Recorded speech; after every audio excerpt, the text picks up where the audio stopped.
Hey friends, happy Valentine's Day or Valloween. In the spirit of one of my favorite holidays, I watched a few horror or horror adjacent movies that do have some romantic elements to it. The majority of these are new movies for me, but there was one rewatch that totally changed my mind and perspective about that movie. So let's get into them. I kicked off my Valloween movie marathon with The Invitation, which came out in 2022. This movie is about a young woman who is courted and swept off her feet, only to realize a gothic conspiracy is afoot. This last rewatch made this one of my favorites, but I do know that this movie is really, really unliked. I just think it had the whole Jennifer's Body effect, where people just totally wash their hands of anything, especially with a horror or spooky element that has anything to do with a female perspective. This is a movie that I want a physical copy of in my home. I want to watch it on a pretty frequent basis, and I know I am chilling on Outlier Island when I say that. And I just love the duality of the beauty and the elegance juxtaposed so well with grotesque imagery in the ways this was filmed. In my first watch, I did pick up on, the feminist perspective here and also talking about class. They're not being subtle about those things. And there's this one line where one of the women, she says to our main character, who do you think you are? Basically, you can't change 1,000 years worth of history. And that line, I'm okay, she's obviously not just talking about vampires here, but there's something else going on. And so I could totally see this movie in future years, having its moment, becoming a cult classic, having a resurgence where people then appreciate it for really what it was and what it's trying to do. Although the ending I did find admittedly to be quite cheesy when you get to some action scenes and the very, very end. The next movie I got to was The Love Witch. A modern day witch uses spells and magic to get men to fall in love with her with deadly consequences. Okay, this movie, honestly, this movie is so hard to talk about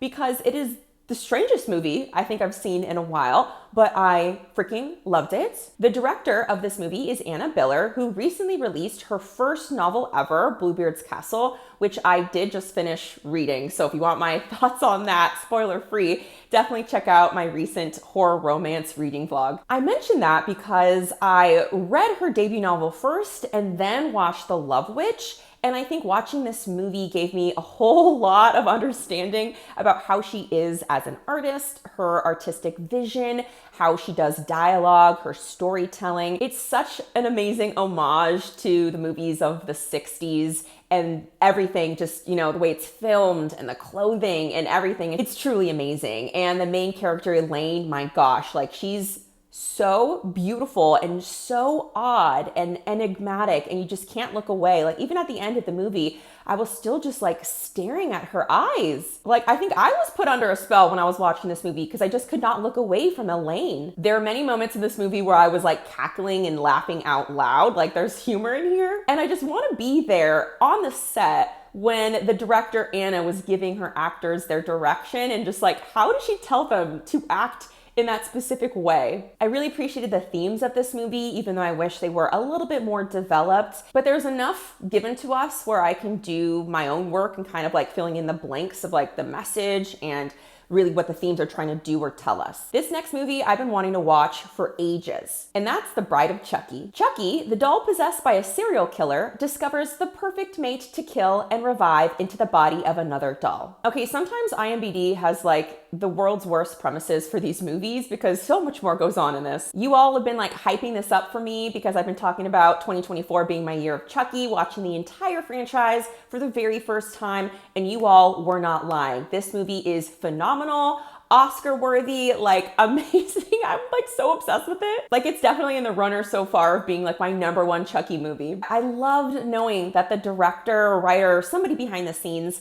was watching The Bride of Frankenstein one day and they just kind of thought, okay, well, how could this work within the Chucky universe? And that really served as their inspiration for The Bride of Chucky. The way that they interwove a lot of references and allusions to Frankenstein, specifically The Bride of Frankenstein, was so masterful from beginning to end, and little moments sprinkled throughout. They really did such a great job of just showing their love for classic Universal monsters. And Tiffany is just the coolest person. I mean, yeah, she's a serial killer, but I absolutely love when a creator of, fictional character is able to have so much depth in our villains, where like we empathize with them and we have a sense of like connection with them because they're morally gray, I guess. There's like parts of them that are very human. And because we see their humanity, we're able to see that they're not just, these black and white characters of being just purely evil. Like there's room and space there for like some development of their character. I love the casual queer representation in this movie. That waterbed scene, I'm sorry, ridiculous. And I absolutely love the ending, like so ridiculous, over the top, and it really sets the stage for the next movie that I'm gonna be watching. The next movie I got to was My Bloody Valentine 3D, which came out in 2019. Tom returns to his hometown on the 10th anniversary of the Valentine's Night Massacre that claimed the lives of 22 people. Instead of a homecoming, Tom finds himself suspected of committing the murders, and it seems like his old flame is the only one that believes he's innocent. I will not be spending all that much time talking about this one because I hated it. I did not finish this movie, and I'm heartbroken because I'm a huge fan of the original one. The themes of class and all the symbolism of like Valentines made horrific. All of that was just, gone in this remake, which did not need to exist. The love triangle situation that unfolds, it's like a whole separate thing from the sheriff's thing, was just too cringe for me. And I think the acting wasn't so hot. And I guess, to be fair, the storytelling and dialogue didn't really give them a lot to work with. Last but not least, I got to The Shape of Water. At a top secret research facility in the 1960s, a lonely janitor forms a unique relationship with an amphibious creature that is being held in captivity. This is another movie that is heavily inspired by another Universal Monsters classic film, and that is The Creature from the Black Lagoon. I love how much Guillermo del Toro loves Universal Monsters. He's actually currently right now in the middle of making a Frankenstein monster movie. And also, funnily enough, Maggie Gyllenhaal is also making a Bride of Frankenstein movie at this very moment too. And it's funny because those two movies are happening at the same time, but they are not connected to the other. This one was really cute. I was wanting to love it just a little bit more than I did. I love the visual elements in this story. I just found it to be so whimsical and this dark fairy tale. But unfortunately, I did want to care just a little bit more about the love dynamic that was happening in this movie. I didn't feel as invested as I was hoping to feel, or get that like sentimental kind of feeling that I get when I do feel connected to two characters and their love story. And then as we're going through like the last third of the movie, it did feel a little predictable, where I did see where things were going. But I was so happy that this movie was made because it's basically like a sequel if The Creature from the Black Lagoon actually was successfully captured by the scientists who had come to his home and they took him, and what that would look like. And I did really love the note, the emotional tone of the movie by the end of it. Now I turn things over to you. What Halloween inspired movies have you seen lately? Do you have any horror or horror adjacent films that you think I'd really be interested in checking out? Let me know down below in the comments. Thank you so much for being here. I will see you all in my next video. Bye.